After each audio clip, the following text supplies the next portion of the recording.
Ассалаумағалейкум, жақсыларым, қалайсыздар, амансыздар ма? Мынау менің артымда тұрған 2 қабатты мектеп. Ұлытау облысы, Ұлытау ауданы Егінді ауылының мектебі. Осы 2 қабатты ғимаратта бар жоғы 30-40 бала ғана оқиды қазір. Мектеп жабылу қаупі бар.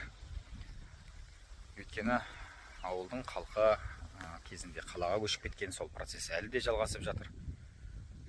Ауыл жақсы, халқы бай, халқы қонақжай, су іргесіне келіп тұр, өзен бар, тоқ бар, интернет байланысы бар, әр үйде Wi-Fi орнатылған, ауылда больница бар. Ұлытау ауданында алыс емес, Жезқазған қаласы да бар жоғы бір 200 шақырымға жетер-жетпес жол. Бұл ауылға әсіресе мұғалімдер керек. Тіпті мына мектептің директоры жоқ. Директор болам дейтін кісілер болса да керек. Сондықтан осы видео арқылы мұғалім немесе көп балалы отбасылар болса тұратын үйде бар ауыл халқының өтініші бойынша осы видеоны түсіріп тұрмын.